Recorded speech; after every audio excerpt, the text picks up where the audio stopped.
ताम्रपाषाणकालीन मानव जीवन की चर्चा इसके पहले वीडियो में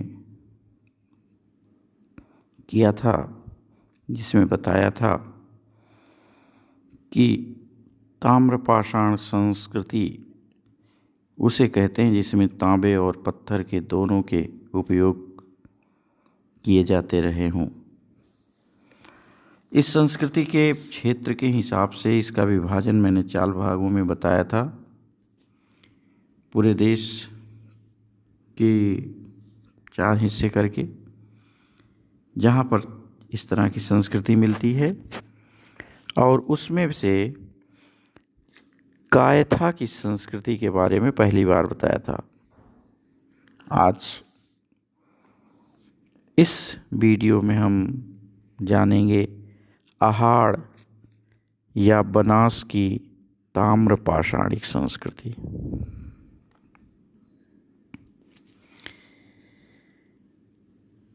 गुजरात और राजस्थान में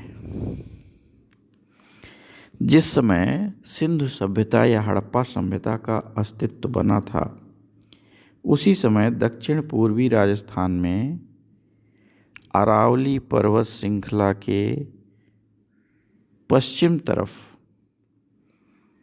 इस ताम्रपाषाणिक संस्कृति का उदय हुआ, जिसे अहाड़ संस्कृति नाम दिया गया, क्योंककि राजस्थान के उदयपुर जिले में स्थित है अहाड़। और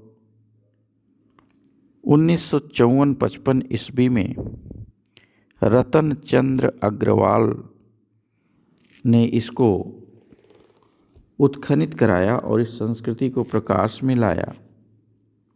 इसलिए इसी के नाम पर इसे अहाड़ संस्कृति कह दिया गया। उदयपुर के पास जो अहाड़ है,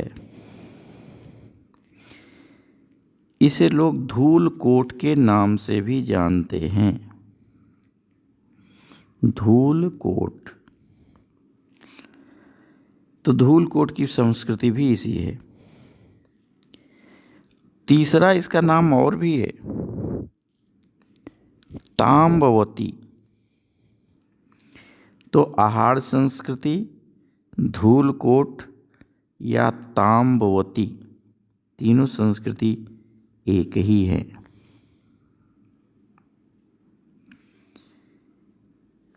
अहाड़ के अलावा इस तरह की संस्कृति उदयपुर जिले में ही लगभग 72 किलोमीटर दूर गिलुंड नामक स्थान से भी इस संस्कृति के प्रमाण मिले हैं। मध्य प्रदेश के उज्जैन जिले में जो अभी कायथा का चर्चा किया था, वहाँ भी अहाड़ संस्कृति मिली है। तो इस तरह उदयपुर, चित्तौड़गढ़, अजमेर, जयपुर और मध्य प्रदेश के मंदसौर और उज्जैन, इन जिलों को मिला करके लगभग 50 ऐसे स्थान हैं जहाँ से अहाड़ संस्कृति के प्रमाण मिल चुके हैं।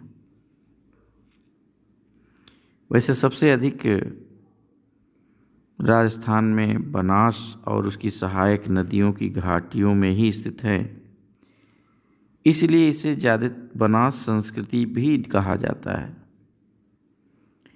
यानी अहाड़ संस्कृति धूलकोट, ताम्बवती और बनास, ये तीनों चारों नामों से जाने जाते हैं। तो आप ध्यान रखना इस चारों को। किसी भी नाम से प्रश्न आए तो आप इसका उत्तर यही रहेगा। इस चीज़ को ध्यान में रखते हुए आगे बात करते हैं। अहाड़ संस्कृति और अहाड़ और गिलुंड 2 जगह तो उदयपुर में ही मिल गया, जैसा मैंने बताया। उज्जैन, मंदसौर और सब जगह राजस्थान में भी चित्तौड़गढ़, अजमेर, जयपुर में मिल गए। अब यहाँ की जो मृदभांड परंपराएं हैं, ताम्र पाषाणिक प्रथम काल। इस काल की परंपराओं को भी 3 भाग में विभाजित करके देखा गया है।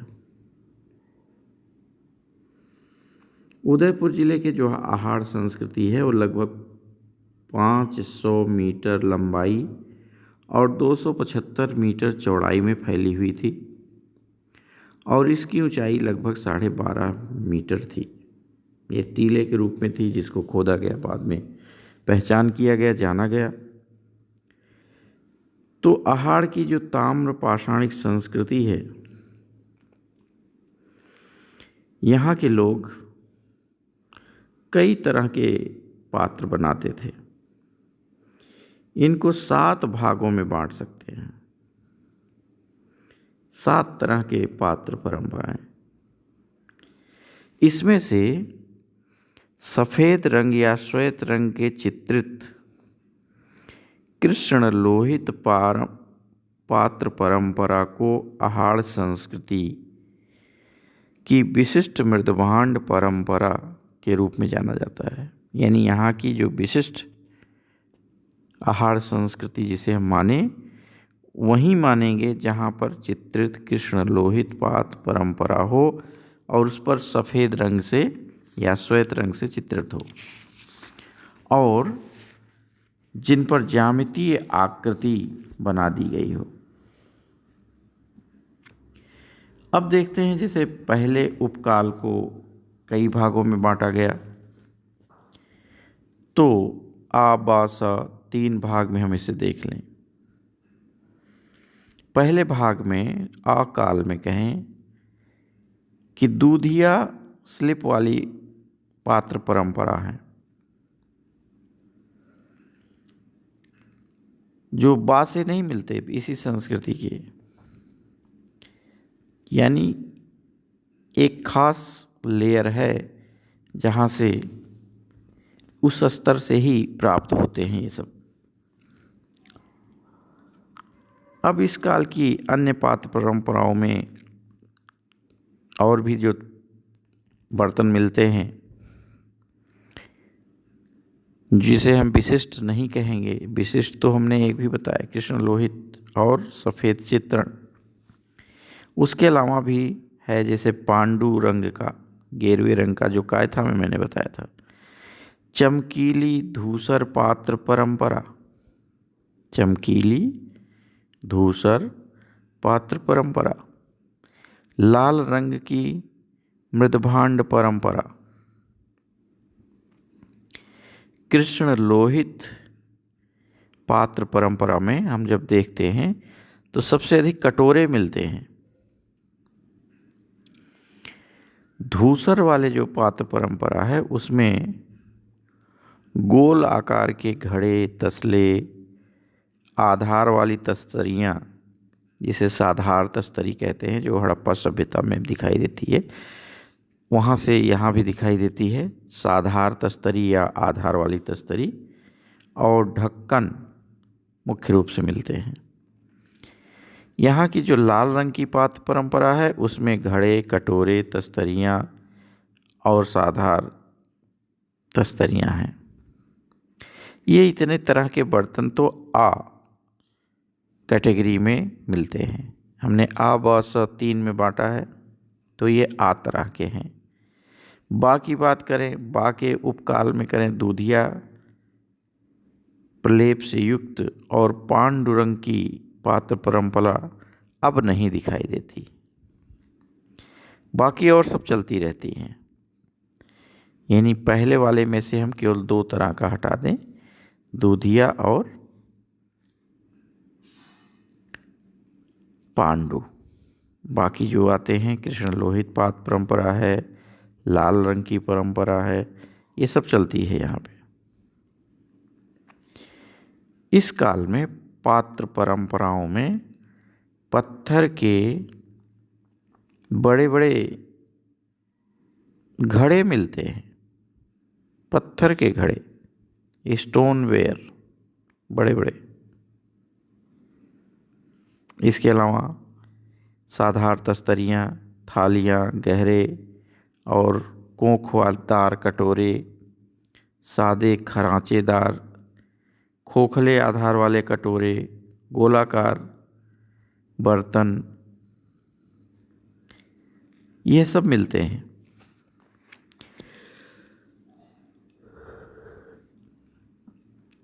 तो यहाँ ध्यान रखना, बा चरण में एक तो पांडुरंग छूट गया, दूसरा दूधिया प्रलेप छूट गया, और नया जुड़ा इसमें पत्थर का ही बड़ा भारी बर्तन बना दिया गया, भांड, स्टोन वेयर।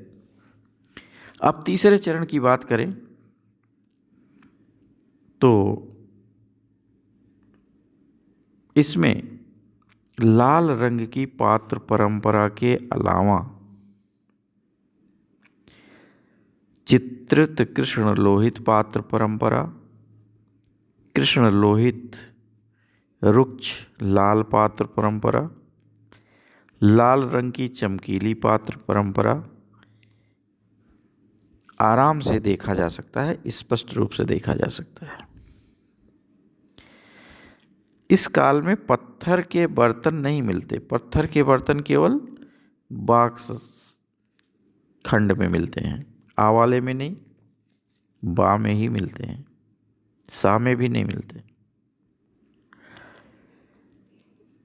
सा वाले में और जो पात्र परंपराएं हैं उसमें कोखदार या स्कंधित कटोरे, उथले कटोरे, साधार तस्तरियाँ दिखाई देती हैं। लाल रंग की पात्र परंपरा में गाढ़े और हल्के लाल रंग के आधार पर कई उपविभाजन किए जा सकते हैं। कटोरे, छोटे आकार के गोल बर्तन, लोटे, विशेष तरह की साधार तस्तरी, और इसी तरह से लाल रंग के जो चमकीले बर्तन हैं उनका भी नाम बताया जा सकता है। यह मूल रूप से गुजरात के सौराष्ट्र क्षेत्र की परंपरा रही है। इन पात्र परंपराओं में जो चमकीली लाल हैं उनमें लहरदार रेखाएं, बिंदुओं की से रेखा बना दी जाए, हीरक या तारा बना दिया जाए, यह सब बर्तन के गर्दन के आसपास बनाए गए मिलते हैं। और जैसे कायथा में मिलता था, यहाँ भी बर्तनों पर चिपकवा और उत्कीर्ण अलंकरण मिलते हैं। चिपकवा मैंने बताया था, कायथा में मिट्टी को चिपका करके अलंकरण कर दिया जाए। इसके काल संस्कृति में, आहार संस्कृति में कुछ औजार, उपकरण और अन्य पुरानिधियों की चर्चा करते हैं। इसमें मुख्य रूप से तांबे की उपकरण बनाने की कला तो प्रचलित ही थे, लेकिन जो हड़प्पा सभ्यता है और ऊपरी गंगा घाटी की ताम्र निधियाँ जो मिलती हैं, उसके बाद सबसे अधिक आहार संस्कृति के स्तरों से ही ताम्र उपकरण मिलते हैं। आहार निधियों के बाद सबसे अधिक उपकरण इसी काल मिलते हैं, इस संस्कृति में मिलते हैं। जो उपकरण बनाए गए उनमें चिपटी कुल्हाड़ियाँ हैं, प्लेट, कॉपर सेल्ट्स, चाकू, छुरियाँ, चूड़ियाँ, छल्ले, मुद्रिकाएं, छड़ें, यह सब बनाई गई। और ये लोग संभवतः खेतड़ी से तांबा प्राप्त करते थे, जो आजकल झुंझुनू जिले में है। खेतड़ी की खानों से तांबा प्राप्त करते थे और तांबे के सहज सुलभ होने के कारण लघु पाषाण उपकरणों की बहुत ज़रूरत नहीं पड़ी, लेकिन गिलुंड और कायथा से जो मिलते हैं वहाँ हैं लघु पाषाण उपकरण। माणिक्य या सेमी प्रीशियस स्टोन और सिलखड़ी के बने हुए मनके बहुत अधिक मिलते हैं।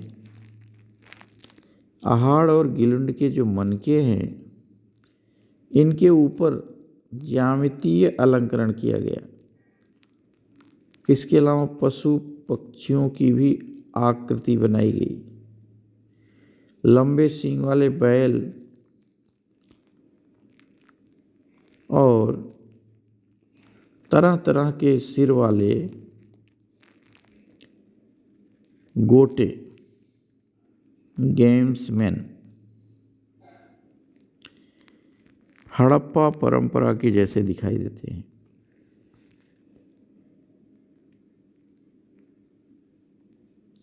इस स्पिंडल हॉर्स या तर्क चक्रों में इन्हें बनाया गया कभी, यानी बनाने के लिए भी एक मशीनीकरण किया। आहार संस्कृति के मकान की चर्चा करें तो यह लोग जो मकान बनाते थे उसमें मिट्टी और पत्थर का दोनों का प्रयोग करते थे। पत्थर को नींव के लिए किया जाता था, ऊपर मिट्टी से बना देते थे। ऐसे ही कायथा में भी बनाते थे। वैसे ही यहाँ भी दिखाई देता है कि मकानों की दीवारें मिट्टी या कच्ची ईंटों से बनाई गई। काली पीली मिट्टी के मिश्रण करके फर्श बना दिया गया।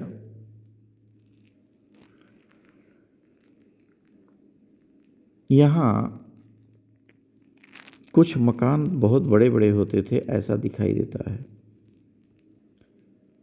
आहार संस्कृति में गिलुंड से 9 मीटर लंबे 4.5 मीटर चौड़े कमरे के बारे में जानकारी होती है।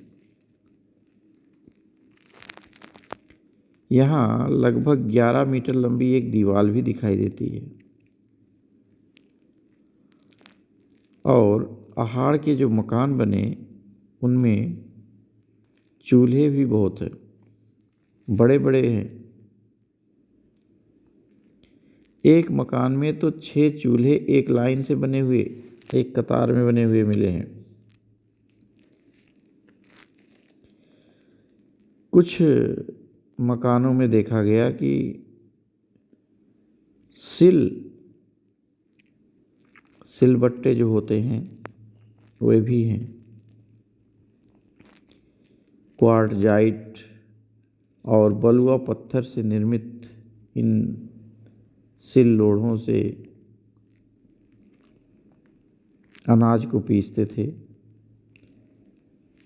मकान के छाजन वही बांस बल्ली घास फूस से ही बनाते थे जैसे कायथा में था। यहाँ भी कायथा की तरह से बांस बल्लियों को गाड़ करके दीवार बना देते थे। गिलुंड में पक्की ईंटों के भी प्रयोग किए गए। पत्थर की नींव के ऊपर पकी हुई ईंटें जो 12.5, 15 और 35 के आकार की हैं। अगर हम इन्हें लंबाई चौड़ाई ऊंचाई करें तो लंबाई ईंटों की 35 सेंटीमीटर, चौड़ाई 15 सेंटीमीटर, मोटाई 12.5 सेंटीमीटर है। यहाँ हड़प्पा सभ्यता के अलावा किसी और ताम्रपाषाणिक संस्कृति में जो ईंटों का प्रयोग है वो यहीं पर इतना अधिक है, बाकी और कहीं दिखाई नहीं देता इस तरह। सबसे अधिक पक्की ईंटों का प्रयोग हो रहा है आहार संस्कृति में। यहाँ कृषि और पशुपालन भी करते थे।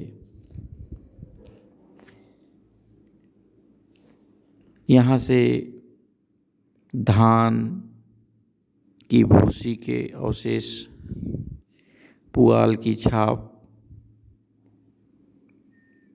दिखाई देती है। तो धान की खेती तो सामान्य तौर पर की जाती रही होगी, ये तो स्पष्ट है। गेहूं जौ का भी अनुमान किया जाता है कि ये लोग जानते थे।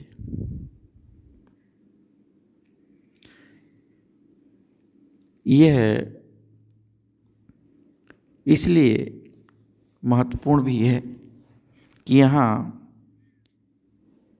मवेशी, भेड़, बकरी, सूअर, हिरण, कछुआ, मछली, वन मुर्गी, इन सब की हड्डियाँ मिली। गाय, बैल, भैंस, भेड़, बकरी, सूअर शायद इनके सबसे ज़्यादा पालतू थे। इनके कालक्रम की बात करें तो जो कालक्रम दिखाई पड़ता है वो लगभग 2000 से लेकर 1300 ईसा पूर्व तक यहाँ के संस्कृति के बारे में अच्छे से जानकारी मिलती, लगभग 700 वर्ष। और इनकी जो मुख्य विशेषता थी उसमें चाक पर बने सुंदर मृदभांड, लघु पाषाण उपकरण का अभाव, धातु शोधन का ज्ञान, अच्छे सुदृढ़ आधार वाले भवन का निर्माण विशेष रूप से कहा जा सकता है। यानी यहाँ की विशेषता अगर विशेष रूप से गिनानी हो संक्षेप में तो इतना ध्यान रखना, चाक पर बने अच्छे मृदभांड, यहाँ लघु पाषाण उपकरण नहीं है लेकिन धातु शोधन का अच्छा ज्ञान, अच्छे भवन का निर्माण, अच्छे भवन, अच्छे मृदभांड, अच्छे धातु शोधन लेकिन लघु पाषाण उपकरण का अभाव। इसीलिए एच.डी. संकालिया ने कहा कि ये जो बनास संस्कृति है इसे ताम्र पाषाणिक न कह करके केवल ताम्र संस्कृति कह दिया जाए, क्योंकि लघु पाषाण उपकरण नहीं है। अब बात करें यहाँ के उद्भव की, ये संस्कृति का उद्भव कैसे हुआ होगा। यहाँ की संस्कृति के उद्भव के बारे में जब हम देखने की कोशिश करते हैं तो कुछ साक्ष्य जैसे जो दिखाई देते हैं, जैसे हड़प्पा सभ्यता की तरह ही साधार तस्तरी प्राप्त होती है। यानी सिंधु या हड़प्पा सभ्यता और आहार दोनों जगह से साधार तस्तरी मिलती है, आधार वाली तस्तरी। गिलुंड से पकी हुई ईंट की दीवार जो केवल हड़प्पा सभ्यता में दिखाई देती है। इसलिए यह दिखता है कि ये दोनों संस्कृतियां आसपास दिख रही हैं। तीसरा ये है कि हड़प्पा सभ्यता और आहार सभ्यता में तांबे की बनी हुई चिपटी कुल्हाड़ियाँ मिलती हैं और खेतड़ी के ही खानों से मिले हुए तांबे का प्रयोग किया गया है। इससे माना जाता है कि दोनों में जरूर कोई ऐसा संबंध है जो वहाँ और यहाँ बराबर संस्कृति रही होगी। अब जो नए साक्ष्य आते हैं उनमें हम कह सकते हैं कि आधार वाली तस्तरी हड़प्पा सभ्यता की ही खास विशिष्टता नहीं होती। ऐसी संस्कृति के अलावा प्राक सिंधु या प्राक हड़प्पा और उत्तर हड़प्पा संस्कृतियों में भी हैं। गिलुंड की भी वही स्थिति है। यहाँ जो दीवाल की बात करते हैं वह मध्य स्तर से मिला है। तकनीक की तरफ देखें तो यह आहार संस्कृति और हड़प्पा की परंपराएं केवल पात्रों में ही नहीं हैं, यहाँ औजारों हथियारों में भी हैं। कुछ यहाँ के ताम्र पाषाणिक उपकरण दूसरी जगहों से भी देखा जा सकता है। जैसे अभी चमकीली पात्र परंपरा की बात की थी, गुजरात के सौराष्ट्र क्षेत्र से मिलती है। भारत के नवपाषाण काल और ताम्रपाषाण काल में लघु पाषाण उपकरण प्रचलित थे। आहार के कुछ अपवाद को छोड़ दिया जाए जो आहार में नहीं मिले हैं लघु पाषाण उपकरण, शायद उनको भी खोजना बाकी है। और जगह पर आहार की सफ़ेद रंग से चित्रित किया हुआ कृष्ण लोहित पात्र परंपरा का उद्भव भी सौराष्ट्र के क्षेत्र में खोजा जा सकता है। इसी प्रकार के पात्र परंपराएं हड़प्पा सभ्यता में हैं। इस तरह से मान सकते हैं इनके उद्भवकों के हड़प्पा संस्कृति के लोग अपनी संस्कृति के अलग अलग तत्वों को अलग अलग स्रोतों से लिया और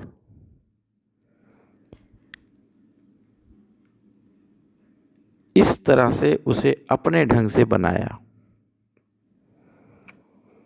तो इनका उद्भव का कारण हड़प्पा सभ्यता भी हो सकता है, सौराष्ट्र की सभ्यता भी हो सकती है, कायथा की भी स्थिति हो सकती है, और सब मिला करके इन्होंने लेकिन अपने ढंग से काम किया। इनके पास प्रचुर मात्रा में तांबा था और उस रूप में इन्होंने इसका उपयोग भी किया।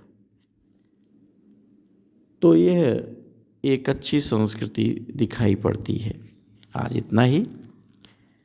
आगे अगले वीडियो में हम दूसरी किसी ताम्रपाषाणिक संस्कृति की चर्चा करेंगे। तब तक के लिए धन्यवाद। Thank you.